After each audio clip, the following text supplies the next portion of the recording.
Hi friends, ഇന്ന് ഞാൻ explain ചെയ്യാൻ പോകുന്നത് വധു എന്ന് പറയുന്ന സീരീസിന്റെ സെക്കൻഡ് പാർട്ട് വീഡിയോ ആണ്. ഓൾറെഡി ഇതിന്റെ ഫസ്റ്റ് പാർട്ട് വീഡിയോ നമ്മുടെ ചാനലിൽ അപ്ലോഡ് ചെയ്തിട്ടുണ്ടായിരുന്നു. അത് കാണാത്തവരാണ് നിങ്ങളെങ്കിൽ ആദ്യം അത് കണ്ടതിന് ശേഷം മാത്രം ഈ വീഡിയോ കാണാൻ ശ്രമിക്കുക. സോ ഇനി പറഞ്ഞധികം സമയം കളഞ്ഞില്ല, നേരെ നമ്മുടെ സ്റ്റോറിയിലേക്ക് പോവാം. പത്മയോടൊപ്പം നായിക ഉറങ്ങിക്കിടക്കുമ്പോൾ ആരും നിലവിളിക്കുന്ന സൗണ്ട് കേട്ട് ഞെട്ടി എഴുന്നേക്കുന്ന നായികനെ കാണിച്ചുകൊണ്ടായിരുന്നു ഫസ്റ്റ് പാർട്ട് വീഡിയോ നമ്മൾ എൻഡ് ചെയ്തിട്ടുണ്ടായിരുന്നത്. അങ്ങനെ നിലവിളിച്ചതാരായിരിക്കുന്നല്ലേ ഈ സമയത്ത് നമ്മുടെ ചിന്ത. ആ ചിന്തയുമായിട്ട് നമ്മുടെ നായിക ഇപ്പോൾ എഴുന്നേറ്റ് ആ സൗണ്ട് കേട്ട സ്ഥലത്തേക്ക് എത്തുവാണ്. നോക്കുന്ന സമയത്ത് അത് മറ്റാരുമല്ലായിരുന്നു, ഗൗരിയായിരുന്നു. ഗൗരിനെ പൂട്ടിയിട്ട് ആ മുറിയില്ലേ, അവിടെ നമ്മൾ നിലവിളിക്കുന്നതിന്റെ സൗണ്ട് ആയിരുന്നു അത്. അങ്ങനെ ഇപ്പോൾ അവിടെ എത്തി വാതിൽ തുറന്ന് നമ്മുടെ നായിക അകത്ത് കയറിയിട്ട് ഗൗരിയോട് കാര്യങ്ങൾ ചോദിക്കുന്ന സമയത്ത് നീ വീട്ടിൽ നിന്നാൽ ശരിയാവില്ല, ആപത്താണ്, എത്രയും വേഗം ഇവിടുന്ന് പോകാൻ നോക്കുന്നൊക്കെ ഗൗരി ഇപ്പോൾ അവളോട് പറയുന്നു. ഇത് കേൾക്കുന്ന നായികയ്ക്കൊന്നും മനസ്സിലാവുന്നില്ല. ഇതേ സമയം തന്നെ വീടിനകത്ത് നിന്ന് മറ്റാരാ നിലവിളിക്കുന്ന പോലെ അവൾ കേൾക്കുവാണ്. അങ്ങനെ അതാരാണെന്ന് നോക്കാൻ വേണ്ടി അവൾ അകത്തേക്ക് കയറി വരുന്ന സമയം പെട്ടെന്ന് അവളുടെ മുന്നിലൂടെ ഒരു പെണ്ണിന്റെ രൂപം പെട്ടെന്ന് മറഞ്ഞു പോകുന്നു. ഇതേസമയം അകത്തുനിന്ന് നിലവിളിച്ചത് നായികന്റെ കൂടെ ഉറങ്ങിക്കിടന്ന പത്മയായിരുന്നു. അങ്ങനെ ഇപ്പൊ അവൾ കരയുന്ന കേട്ട് വീട്ടുകാർ ഇപ്പൊ അവളുടെ അടുത്തേക്ക് ഓടിയെത്തി. എന്താ പറ്റിയെന്ന് ചോദിക്കുന്ന സമയം ഞാൻ ഉറങ്ങിക്കിടക്കുമ്പോൾ ആരോ എന്റെ മുഖത്ത് തലവണ വെച്ച് അമർത്തിയെന്ന് പത്മ പറയുന്നു. ഇത് കേൾക്കുന്ന എല്ലാവരും അങ്ങനെ ചെയ്തു ആരായിരിക്കും എന്നൊക്കെ വിചാരിക്കുകയാണ്. ഇതേസമയം ആനന്ദിന്റെ അനിയനായ ആര്യ അല്ല ചേച്ചിയുടെ കൂടെ കടന്ന ഇന്ദു അവിടെ പോയും ചോദിക്കുന്നു. ഇപ്പോഴാണ് അവളുടെ കാര്യം എല്ലാവരും ആലോചിക്കുന്നത്. ഇല്ലെങ്കിൽ ശരിയാണല്ലോ, ഈ പാതിരാത്രി സമയത്ത് അവളവിടെ പോയതാന്ന് ഈ സമയത്ത് ആനന്ദിന്റെ അമ്മയും ചോദിക്കുന്നു. ഉടനെ നായകന് ദേഷ്യം വരുവാണ്. പുറത്തു പോയി നോക്കാമെന്ന് വിചാരിച്ചുകൊണ്ട് ഇറങ്ങി വരുന്ന അതേ സമയം തന്നെ നായികാകത്തേക്ക് കയറി വരുന്നത് കാണുന്നു. അങ്ങനെ അവളെ കണ്ടതും ആനന്ദ് ദേഷ്യപ്പെടുവാണ്.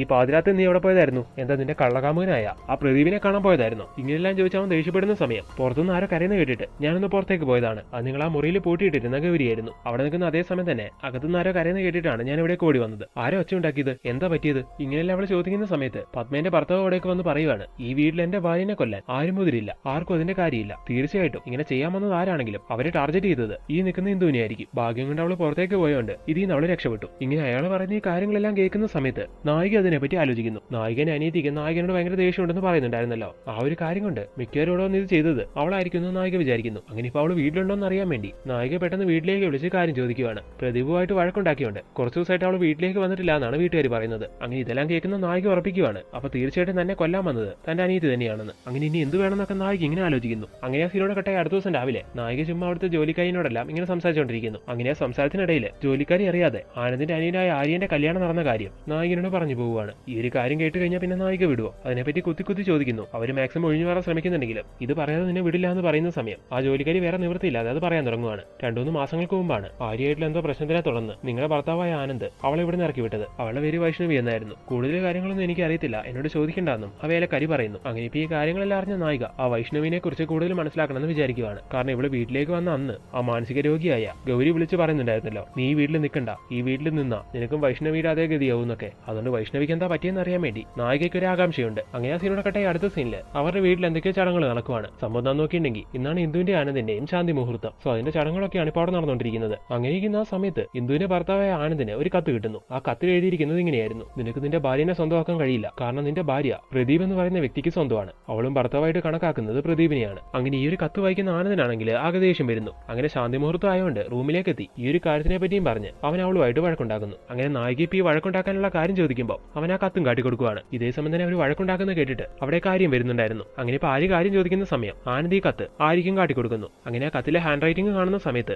ആര്യ ആകെ ഷോക്ക് ആവുന്നു. അങ്ങനെ ആര്യ പറയുവാണ്, ഈ ഹാൻഡ് റൈറ്റിംഗ് എന്റെ ഭാര്യ വൈഷ്ണവിന്റെയാണെന്ന്. ഇത് കേൾക്കുന്ന സമയത്ത് അവർ ആകെ ഷോക്ക് ആവുകയാണ്. അവൾ എന്തിനു വേണ്ടി ഇങ്ങനെ ചെയ്യണമെന്ന് നായിക ചോദിക്കുന്നു. അതിനെപ്പറ്റി എനിക്ക് അറിയത്തില്ല എന്ന് ഈ സമയത്ത് ആര്യ പറയുന്നു. ഈ സമയത്താണ് നായിക മറ്റൊരു കാര്യം ആലോചിക്കുന്നത്. അങ്ങനെ അവൾ പെട്ടെന്ന് തന്നെ വീട്ടിലേക്ക് കോൾ ചെയ്ത് എന്റെ കല്യാണത്തിന് അനിയത്തിക്ക് ഒരു ലെറ്റർ എന്നൊന്നും പറഞ്ഞില്ലേ, അതിലെ ഹാൻഡ് റൈറ്റിംഗ് ഒന്ന് ഫോട്ടോ എടുത്ത് അയക്കാൻ പറയുവാണ്. അങ്ങനെ ഇപ്പൊ അമ്മ അയച്ചു കൊടുക്കുമ്പോൾ നായിക ആ ഹാൻഡ് റൈറ്റിംഗും ഇപ്പൊ കിട്ടി കത്തിലെ ഹാൻഡ് റൈറ്റിംഗുമായിട്ട് കമ്പയർ ചെയ്യുന്നു. അപ്പോഴാണ് മനസ്സിലാവുന്നത് അത് രണ്ടും ഒന്നാണെന്ന്. അപ്പൊ അവർ മനസ്സിലാക്കുവാണ് ഈ പ്രശ്നങ്ങൾക്കെല്ലാത്തിനും കാരണം ആ വൈഷ്ണവിയാണെന്ന്. എന്നാൽ ഇവർക്ക് അറിയാത്തൊരു കാര്യമുണ്ട്, എന്തിനു വേണ്ടിയായിരിക്കും വൈഷ്ണവി ഇങ്ങനെയെല്ലാം ചെയ്യുന്നത് എന്ന്. മെയിനായിട്ട് അവളുടെ ടാർഗറ്റ് മുഴുവൻ നായികനെയാണല്ലോ. അങ്ങനെ നായിക ആ കാര്യം പറയുന്ന സമയത്ത് ഇന്ദു അവൾ നിന്നെയല്ല ടാർഗറ്റ് ചെയ്യാൻ ശ്രമിക്കുന്നത്, അവളുടെ ഭർത്താവായ എന്നെയാണ്. വീട്ടിൽ സമാധാനക്കേടുണ്ടാക്കി എന്നെ ഒരു ഡിഫിക്കൽട്ട് സിറ്റുവേഷനിൽ എത്തിക്കാനാണ് അവൾ ശ്രമിച്ചുകൊണ്ടിരിക്കുന്നത്. ഇങ്ങനെ എല്ലാവരും പറയുന്നു. ഇതെല്ലാം കേൾക്കുന്ന നായിക ഈ സമയത്ത് ശരി ഇപ്പൊ വൈഷ്ണവി എവിടെ ഉള്ളത്, എനിക്ക് അവളെ ഒന്ന് കാണാൻ കഴിയുമെന്നൊക്കെ ചോദിക്കുന്നു. എന്നാൽ അപ്പൊ ആര്യ മറുപടി ഒന്നും കൊടുക്കാതെ അവിടെ നിന്ന് ഇറങ്ങി പോവാണ്. അടുത്ത ദിവസം അവൻ ഈ കാര്യങ്ങളെല്ലാം അവന്റെ അമ്മയോട് പറയുന്നു. അവള് പറയുന്നത് കേട്ടിട്ട് വൈഷ്ണവിനെ കാണാനുള്ള ചാൻസ് ഒന്നും നീ അവൾക്ക് ഉണ്ടാക്കി കൊടുക്കണ്ട, അതുകൊണ്ട് നമുക്കേ പ്രശ്നം ഉണ്ടാവുള്ളൂ എന്നും അമ്മ പറയുന്നു. അങ്ങനെ ഇപ്പൊ വൈഷ്ണവിനെ കണ്ടെത്താൻ മറ്റെന്തെങ്കിലും വഴിയുണ്ടോന്ന് അറിയാൻ വേണ്ടി നായിക വേലക്കാരനോട് ചോദിക്കുവാണ്. അവരിപ്പോ എവിടെയുള്ളതെന്നൊന്നും എനിക്കറിയത്തില്ല, അവരെ പറ്റി എന്തെങ്കിലും വിവരം കിട്ടണമെങ്കിൽ വൈഷ്ണവിയും ആര്യം താമസിച്ചുകൊണ്ടിരുന്ന ആ റൂമിൽ കയറി നോക്കിയാൽ പോരെയെന്ന് ആ വേലക്കാരി ചോദിക്കുമ്പോൾ അത് നല്ലൊരു കാര്യമാണെന്ന് നായികയ്ക്ക് തോന്നുന്നു. അങ്ങനെ ഇപ്പൊ വേലക്കാരനെ വിളിച്ചോണ്ട് ആരും കാണാതെ അവരുടെ ആ മുറിയുടെ അടുത്തേക്ക് ചെല്ലുവാണ് അവള്. എന്നിട്ട് വേലക്കാരനെ പുറത്ത് കാവല് നിർത്തി അവളകത്ത് കയറുന്നു. അങ്ങനെ അവൾ ആ റൂമെല്ലാം ചെക്ക് ചെയ്തുകൊണ്ടിരിക്കുന്ന അതേ സമയം തന്നെ ഗതികേടിന് ആനന്ദിന്റെ അമ്മയെ കാഴ്ച കണ്ടുകൊണ്ട് അവിടേക്ക് വരുവാണ്. നായിക അകത്തുള്ള കാര്യം അവരറിയുന്നില്ല. എന്നാൽ വേലക്കാരി ഇങ്ങനെ പുറത്ത് നിൽക്കുന്നത് കാണുമ്പോൾ നീ എന്താ ഇവിടെയും ചോദിച്ചുകൊണ്ട് അവരെ വഴക്ക് പറഞ്ഞ് ആ അമ്മ അവിടെ നിന്ന് പറഞ്ഞു വിടുവാണ്. ഇതേ സമയം തന്നെ പുറത്ത് കിടക്കുന്ന ഈ കാര്യങ്ങളെല്ലാം അകത്തു നിന്ന് നായിക കേൾക്കുന്നുണ്ട്. അവൾ സൈലന്റ് ആയി അവിടെ തന്നെ നിൽക്കുന്നു. അങ്ങനെ വേലക്കാരിനെ പറഞ്ഞയച്ച് അമ്മ അവിടെ നിന്ന് പോയതിനു ശേഷം നായിക വീണ്ടും ആ മുറിയിൽ അന്വേഷിച്ച് ഒരു ഫയൽ കണ്ടെത്തുന്നു. അതിൽ വൈഷ്ണവിന്റെ അഡ്രസ് ഉണ്ടായിരുന്നു. അങ്ങനെ അഡ്രസ്സും കളക്ട് ചെയ്ത് ആരും കാണാതെ നായിക പുറത്ത് ഇറങ്ങുവാണ്. അടുത്ത സീനിൽ നമ്മുടെ നായിക അഡ്രസ്സിലേക്ക്, അതായത് വൈഷ്ണവിന്റെ അഡ്രസ്സിലേക്ക് അവളെ അന്വേഷിച്ച് പോകാൻ വേണ്ടി അവിടെ നിന്ന് ഓട്ടോ വിളിക്കുന്നു. ഈ സമയം അവളുടെ കണ്ണില് ഒരു പെണ്ണിനെ കാണാൻ കഴിയുന്നു. ആ പെണ്ണിപ്പോ നായികനെ നോക്കി എന്തോ ഒരു കാര്യം പറഞ്ഞ് പെട്ടെന്ന് അവിടെ നിന്ന് വാനിഷ് ആവുകയാണ്. അങ്ങനെ ഇപ്പൊ തനിക്ക് കാണാൻ കഴിഞ്ഞ ആ പെണ്ണ് ആരായിരിക്കും നായിക ഈ സമയത്ത് ചിന്തിക്കുന്നു. അത് കഴിഞ്ഞ് നമ്മുടെ നായിക നേരെ വൈഷ്ണവിന്റെ വീട്ടിലേക്ക് പോകുന്നു. ഇതേ സമയം വീട്ടിൽ ആനന്ദാണെങ്കിൽ ഗൗരിനെ പൂട്ടിയിട്ടിരിക്കുന്ന മുറിയിലേക്ക് എത്തി അവളെ ഒരുപാട് തല്ലുവാണ്. എന്നിട്ട് ഇപ്പൊ നീ വിചാരിക്കുന്ന പോലെ കാര്യങ്ങളെല്ലാം നടക്കുന്നില്ലേ, നീ സന്തോഷിക്കണ്ട, ഇതിന് ഞങ്ങളൊരു അന്ത്യം കാണുമെന്നൊക്കെ പറയുവാണ്. ഇയാൾ പറയുന്ന പോലെ ഗൗരി എന്ത് കാര്യമായിരിക്കും വിചാരിച്ചിട്ടുണ്ടാവുക? ഇയാളിപ്പോ ഇവിടെ മർദ്ദിച്ച് ഇങ്ങനെയെല്ലാം പറയാനുണ്ടായ കാരണം എന്തായിരിക്കും? ഇങ്ങനെയല്ലേ നിങ്ങളിപ്പോ ചിന്തിക്കുന്നേ? അത് നമുക്ക് വഴിയും നോക്കാം. അങ്ങനെ ഇപ്പൊ ആനന്ദ് ഈ റൂമിൽ നിൽക്കുന്ന അതേ സമയം തന്നെ അവിടെ കാര്യം വന്ന് ഇങ്ങനെ എന്തു രാവിലെ തന്നെ ഓട്ടോ കയറി ഇവിടെയൊക്കെ പോകുന്ന കണ്ടുവന്ന് അവനോട് പറയുവാണ്. ഇത് കേൾക്കുന്ന ആനന്ദിന് വീണ്ടും ദേഷ്യം വരുന്നു. അങ്ങനെ ആ സീനോടൊക്കെ അന്ന് രാത്രി വൈഷ്ണവിനെ അന്വേഷിക്കാൻ പോയ നമ്മുടെ നായിക വീട്ടിലേക്ക് തിരികെ എത്തുവാണ്. ഈ സമയത്ത് വീട്ടിൽ കുറെ പോലീസുകാരുണ്ടായിരുന്നു. അവരിപ്പോ വന്നിരിക്കുന്നത് എന്തിനാണെന്ന് അവരിപ്പോ സംസാരിച്ചുകൊണ്ടിരിക്കുന്ന കാര്യങ്ങളെല്ലാം നായിക അവിടെ നിന്ന് കേൾക്കുവാണ്. അവര് പറയുന്ന കാര്യം എന്താണെന്ന് നോക്കിയിട്ടുണ്ടെങ്കിൽ ഇവിടുത്തെ മരുമകളായ വൈഷ്ണവി സൂയിസൈഡ് ചെയ്ത് മരിച്ചു എന്നാണ്. ഇത് കേൾക്കുന്ന സമയത്ത് ആ കുടുംബം മുഴുവനാകെ ഷോക്കാവുന്നു. അങ്ങനെ അവര് മോർച്ചറി വന്ന് വൈഷ്ണവിന്റെ ബോഡി എല്ലാം കാണുവാണ്. അടുത്ത ദിവസം നമ്മുടെ നായിക ഇങ്ങനെ വീട്ടിലിരിക്കുമ്പോൾ അവളുടെ അടുത്തേക്ക് ആനന്ദിന്റെ അമ്മ വന്ന് ഇന്നലെ നീ വീട്ടിൽ പറയാതെ പുറത്ത് പോയതൊട്ട് ശരിയായില്ല, അതൊരു നല്ല ശീലമല്ല എന്നൊക്കെ അവളോട് പറയുന്നു. ആക്ച്വലി ആ വേലക്കൈനെ എടുത്തിട്ട് കുറഞ്ഞ് അവൾ എവിടെയൊക്കെ പോയെന്നുള്ള കാര്യങ്ങളെല്ലാം ആനന്ദിന്റെ അമ്മ കണ്ടുപിടിക്കുന്നുണ്ടായിരുന്നു. അതുകൊണ്ടാണ് ഇങ്ങനെ മോനെ വെച്ച് സംസാരിക്കുന്നത്. ഈ സമയം അമ്മയ്ക്ക് നായിക മറുപടി കൊടുക്കുവാണ്. ഈ വീട്ടിൽ നിങ്ങളെല്ലാരും കൂടി ഇറക്കി വിട്ടാ വൈഷ്ണവിനെ പറ്റി അറിയാൻ വേണ്ടിയാണ് ഞാൻ ഇന്നലെ വീട് വിട്ടുപോയത്. ഇത് കേൾക്കുന്ന നായികന്റെ അമ്മയമ്മ അവളെ പറ്റി നിനക്ക് അറിയേണ്ട കാര്യമില്ലല്ലോ എന്ന് ചോദിക്കുന്നു. ആര് പറഞ്ഞു കാര്യമില്ലാന്ന്? വീട്ടിൽ നടന്ന എന്തോ ഒരു കാര്യം കൊണ്ട് അവളെ നിങ്ങൾ ഇവിടെ നിന്ന് ഇറക്കി വിട്ടു. എന്നാൽ ആ ഒരു കാര്യത്തിന്റെ ദേഷ്യം കൊണ്ട് അവളെ ടാർഗറ്റ് ചെയ്തിരിക്കുന്നത് തന്നെയാണ് എന്റെ കുടുംബ ജീവിതത്തിനെയാണ്. അപ്പൊ എനിക്കത് അറിയാനുള്ള അർഹതയില്ലേ? അറ്റ്ലീസ്റ്റ് ആ കാര്യം എന്താണെന്ന് ഞാൻ അറിഞ്ഞിരിക്കണ്ടേ? നിങ്ങളത് പറയാൻ തയ്യാറാവുന്നില്ല. ഞാനത് കണ്ടുപിടിക്കാൻ ശ്രമിക്കുന്ന സമയത്ത് എന്നെ അതിൽ നിന്ന് തടയുന്നത് ശരിയല്ലല്ലോ എന്നൊക്കെ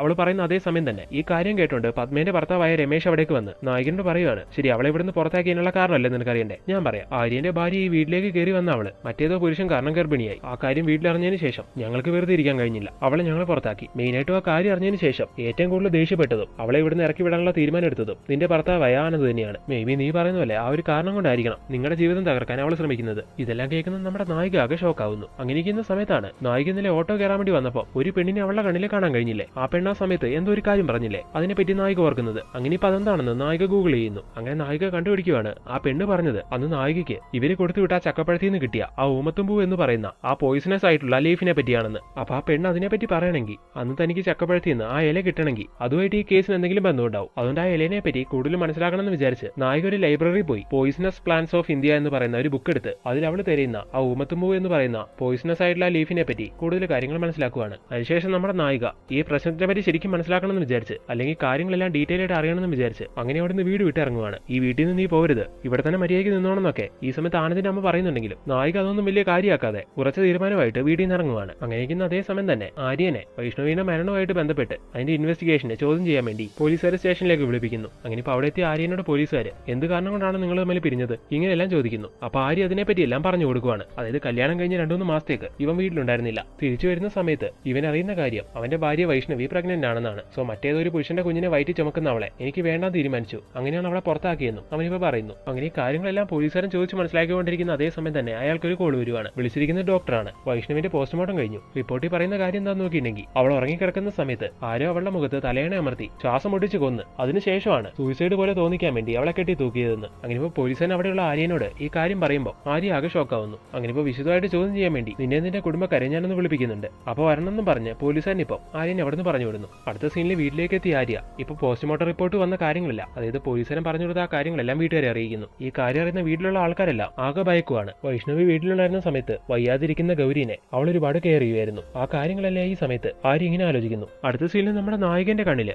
അന്ന് കണ്ട ആ പെണ്ണിനെ വീണ്ടും കാണാൻ പറ്റുവാണ്. അങ്ങനെ അവളെ കണ്ടത് നമ്മുടെ നായിക അവളോടൊന്ന് സംസാരിക്കാൻ തുടങ്ങുന്ന സമയം അവൾ അവിടെ നിന്ന് സ്പീഡിൽ നടക്കാൻ തുടങ്ങുവാണ്. അപ്പൊ നായിക കാര്യം അറിയാൻ വേണ്ടി അവളെ പുറകെ പോകുന്നു. അങ്ങനെ നടന്ന് അവൾ അവിടെയുള്ള ഒരു ലേഡീസ് ഹോസ്റ്റലിൽ പോയി കയറുവാണ്. അങ്ങനെ അവളെ ഫോളോ ചെയ്ത് ചെല്ലുന്ന നമ്മുടെ നായിക അവിടെയുള്ള വാർഡനോട് ഇപ്പൊ ഒരു പെണ്ണ് ഇവിടേക്ക് കയറി വന്നില്ലേ, അവളുടെ പേരെന്താന്ന് ചോദിക്കുന്നു. അപ്പൊ അവര് പറയാണ് അതിനൊരു പെണ്ണ് ഇവിടേക്ക് ഇപ്പൊ കയറി വന്നില്ലല്ലോ, ശരിക്കും നിങ്ങൾ ആരാ, നിങ്ങൾക്ക് എന്താ വേണ്ടതെന്നൊക്കെ ചോദിക്കുന്നു. അപ്പൊ നായിക പറയാണ് ഞാനിങ്ങനെ വൈഷ്ണവി എന്ന് പറയുന്ന ഒരു പെണ്ണിനെ അന്വേഷിച്ച് വന്നതാണ്. ഇത് കേൾക്കുന്ന ആ വാർഡൻ പറയാണ് ഈ ഇടയ്ക്ക് മരിച്ച പെൺകുട്ടിയാണോ? അപ്പൊ നായിക അതേ എന്ന് പറയുന്നു. ഒരു 2 മാസം അവൾ ഇവിടെ താമസിച്ചായിരുന്നു. ഇതൊരു ലേഡീസ് ഹോസ്റ്റലാണ്. അങ്ങനെ ഇപ്പൊ നമ്മുടെ നായിക വാർഡനോട് അവളെ പറ്റി എന്തൊക്കെയോ കാര്യങ്ങൾ ചോദിച്ച് മനസ്സിലാക്കുവാണ്. എന്നിട്ട് നായിക അവൾ താമസിച്ചുകൊണ്ടിരുന്ന റൂമിലെത്തി അവളെ പറ്റി കൂടുതലായിട്ട് എന്തെങ്കിലും മനസ്സിലാക്കാൻ വേണ്ടി അവിടെ മുഴുവൻ ചെക്ക് ചെയ്യുന്നു. ഇതേ സമയം പോലീസ് സ്റ്റേഷനിൽ വൈഷ്ണവിന്റെ മരണത്തെ തുടർന്ന് ആര്യന്റെ വീട്ടുകാർ പോലീസുകാരെ എല്ലാം എത്തിച്ച് ഇപ്പൊ പോലീസുകാർ ക്വസ്റ്റ്യൻ ചെയ്തുകൊണ്ടിരിക്കുകയാണ്. ആദ്യം നായികന്റെ ഭർത്താവായ ആനന്ദിനെയാണ് ചോദ്യം ചെയ്യുന്നത്. വൈഷ്ണവിനെ വീട്ടിൽ നിന്ന് പുറത്താക്കാൻ നിങ്ങൾക്കായിരുന്നു കൂടുതൽ വാശിയെന്ന് ഞങ്ങൾ അറിഞ്ഞു കേട്ടു. അതിന് കാരണം ചോദിക്കുമ്പോൾ ആനന്ദ് പറയുകയാണ്, വൈഷ്ണവി കാരണം എന്റെ അനിയന്റെ ജീവിതം പോയപ്പോൾ ആ ഒരു ദേഷ്യം കൊണ്ടാണ് ഇനി അവൾ വീട്ടിൽ നിൽക്കാൻ പാടില്ല എന്ന് വാശി പിടിച്ച് ഞാൻ അവളെ ഇറക്കി വിടാനുള്ള കാര്യങ്ങൾ ചെയ്തത്. ഇതെല്ലാം കേൾക്കുന്ന പോലീസുകാർ ബേസിക് ആയിട്ടുള്ള കുറച്ച് ചോദ്യങ്ങളെല്ലാം ചോദിച്ച് അവനെ വിടുന്നു. അതിനുശേഷം ആനന്ദിന്റെ അമ്മേനെ വിളിപ്പിക്കുകയാണ്. എന്നിട്ട് അവരെ ചോദ്യം ചെയ്യുന്നു. വൈഷ്ണവി അങ്ങനെ ഒരു കാര്യം ചെയ്തതിലൂടെ ഞങ്ങളുടെ കുടുംബത്തിന്റെ മാനം കളഞ്ഞു. ആ ഒരു കാരണം കൊണ്ടാണ് വേറൊന്നും ചിന്തിക്കാതെ അവളെ പുറത്താക്കിയെന്ന് ഈ സമയത്ത് അവർ പറയുന്നു. ഇതുപോലെ ആ വീട്ടിലുള്ള എല്ലാവരെയും മാറി മാറി ചോദ്യം ചെയ്യുന്നുണ്ടെങ്കിലും പോലീസുകാർക്ക് പ്രത്യേകിച്ച് വിവരങ്ങളൊന്നും കിട്ടുന്നില്ല. അതായത് വൈഷ്ണവിന്റെ കൊലയ്ക്ക് പുറകിലുള്ളത് ആരാണെന്ന് പോലീസുകാർക്ക് കണ്ടുപിടിക്കാൻ കഴിയുന്നില്ല.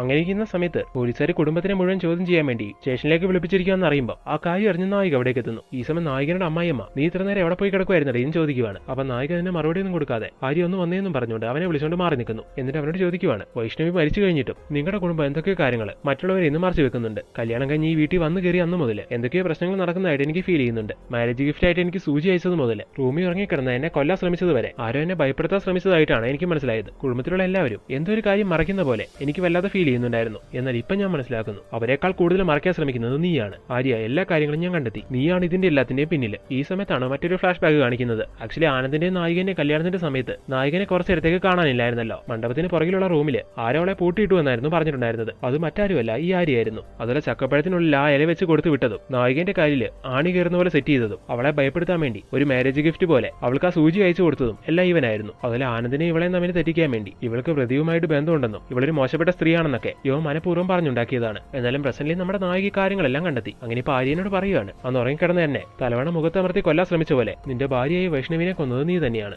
അങ്ങനെ അവളെ കൊല്ലാൻ വേണ്ടിയാണ് ഇല്ലാത്തൊരു ഗർഭത്തിന്റെ പേരിൽ നിന്റെ വീട്ടുകാരെ കൊണ്ട് അവളെ നീ വീട്ടിൽ നിന്ന് പുറത്താക്കിയത്. പുറത്താക്കിയതിനു ശേഷം അവൾ ഇവിടെയുള്ള ഒരു ഹോസ്റ്റലായിരുന്നു. അവളവിടെ കൊണ്ട് ചേർത്തത് നീയാണെന്ന് അവിടുത്തെ വാർഡനോട് ഇന്ന് സംസാരിച്ചപ്പം എനിക്ക് മനസ്സിലായി. അങ്ങനെ ഇപ്പൊ ഈ കാര്യങ്ങളെല്ലാം പറഞ്ഞു കഴിഞ്ഞ നായിക ഇനി നീ തുറന്നു പറയണം, എന്തിനു വേണ്ടിയാണ് നീ ഇങ്ങനെ എല്ലാം ചെയ്തതെന്ന്. ഇത് കേൾക്കുന്ന ആര്യ നായികനെ നോക്കി ഒരു വില്ലന്റെ ലുക്കിൽ ചോദിക്കുവാണ്, നീ പറയുന്ന പോലെ ഈ കാര്യങ്ങളെല്ലാം ചെയ്തത് ഞാനാണെന്ന് തെളിയിക്കാൻ നിന്റെ കയ്യിൽ എന്തെങ്കിലും എവിഡൻസ് ഉണ്ടോ എന്ന്. ഈ കുടുംബത്തിലെത്തി ഈ ഒരു ചെറിയ ഗ്യാപ്പ് കൊണ്ട് ഇത്രയൊക്കെ എനിക്ക് കണ്ടെത്താൻ കഴിഞ്ഞെങ്കിൽ ഇപ്പൊ നീ പറഞ്ഞ പോലെ ഈ കാര്യങ്ങളെല്ലാം ചെയ്തത് നീയാണെന്ന് തെളിയിക്കാനുള്ള എവിഡൻസ് ഞാൻ കളക്ട് ചെയ്യുമെന്ന് നായിക ഇപ്പൊ അവനോട് ചലഞ്ച് ചെയ്യുന്നു. ഇതേസമയം പോലീസുകാർക്കാണെങ്കിൽ ഈ കേസിനെ പറ്റി ഒരു കണക്ഷൻ കിട്ടുന്നില്ല. കാരണം ഇവരുടെ സംസാരത്തിൽ നിന്ന് പോലീസുകാർക്ക് ഒന്നും കണക്ട് ചെയ്യാൻ കഴിയുന്നില്ല. പോലീസ് ചോദിക്കുന്ന ഓരോ ചോദ്യങ്ങൾക്കും ഈ കുടുംബം മറുപടി കൊടുക്കുന്നത് പക്ക പ്രിപ്പയർഡ് ആയ പോലെയാണ്. ഈ കാര്യത്തിൽ നിന്നെല്ലാം ഈ കുടുംബത്തിന് അവളുടെ മരണത്തിൽ എന്തോ ഒരു പങ്കുണ്ടെന്ന് അവർക്ക് മനസ്സിലാവുന്നു. സോ ഇനി ബാക്കിയുള്ള കാര്യങ്ങളെല്ലാം നായിക കണ്ടെത്തുവോ? വൈഷ്ണവിനെ ശരിക്കും ആരാണ് കൊന്നത്? വൈഷ്ണവിനെ കൊന്നതും നായികനെ കൊല്ലാൻ ശ്രമിച്ചതും ആര് തന്നെയാണോ? അതിൽ ഇവരുടെ വീട്ടിലുള്ള മെന്റലി ബാധിക്കപ്പെട്ട ആ ഗൗരിക്ക് ഈ കാര്യവുമായിട്ട് എന്താണ് കണക്ഷൻ? ഇങ്ങനെയുള്ള കാര്യങ്ങളെല്ലാം ഒരു സസ്പെൻസിൽ നിർത്തിക്കൊണ്ട് ഇനി ഈ സ്റ്റോറി നടക്കാൻ പോകുന്ന കാര്യങ്ങൾ ഇതിന്റെ സെക്കൻഡ് സീസണിൽ കാണാമെന്ന് പറഞ്ഞുകൊണ്ട് അങ്ങനെ ഒരു എൻഡിങ്ങോടെ ഈ സ്റ്റോറി അവസാനിപ്പിക്കുന്നു. സോ ഫ്രണ്ട്സ്, ഈ സ്റ്റോറി എങ്ങനെയുണ്ടായിരുന്നു? ഇത് കണ്ട നിങ്ങളുടെ എല്ലാവരും അഭിപ്രായം തീർച്ചയായിട്ടും കമന്റ് ചെയ്യുക. ഇനി ഇതുപോലുള്ള പുതിയ പുതിയ വീഡിയോസ് ആയിട്ട് ഞങ്ങൾ വരുന്നതായിരിക്കും. പിന്നെ ഈ വീഡിയോ കണ്ട നിങ്ങൾ എല്ലാവരും ഞങ്ങളൊന്ന് സപ്പോർട്ട് ചെയ്ത് ഞങ്ങളുടെ കൂടെ നിൽക്കുക. ഇനി പുതിയൊരു വീഡിയോ ആയിട്ട് കാണും വരെ എല്ലാവർക്കും ടാറ്റ, ബൈ ബൈ.